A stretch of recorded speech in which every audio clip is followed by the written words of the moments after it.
بسم اللہ الرحمن الرحیم۔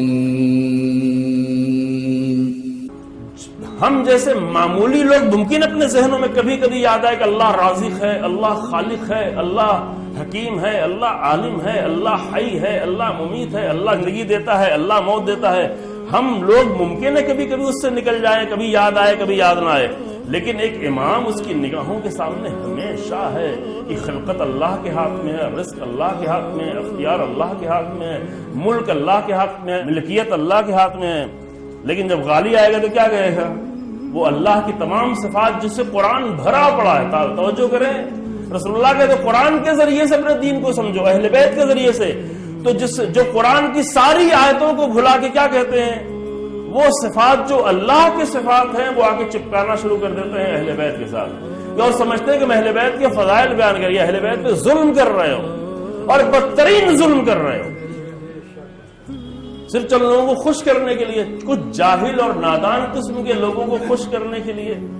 الہی صفات کو اگر اہل بیت کے ساتھ جوڑیں اور چپکائیں اور اتنا بڑا ظلم کریں، بدترین ظلم، یعنی شبر کے خنجر سے بھی بڑا ظلم،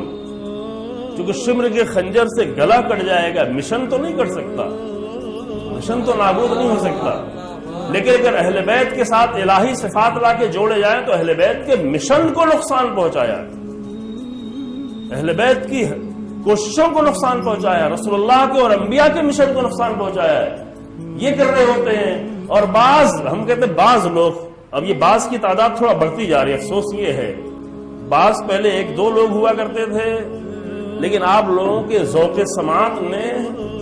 دھیرے دھیرے ایسے لوگوں کی تعداد بڑھا دی ہے، کیونکہ مزہ آتا ہے،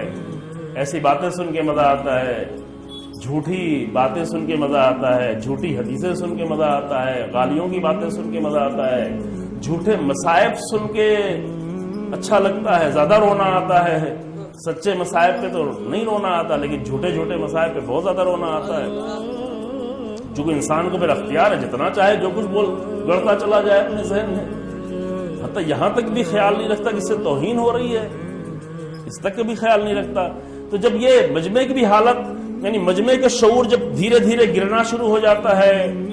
تو ممبر کتنا بھی اونچا کر لو لیکن شعور اس کا بھی گرنا شروع ہو جاتا ہے نا۔ یہ مسائل ہے، یہ مشکلات ہے، اور ان سب کی بنیادی وجہ کیا ہے؟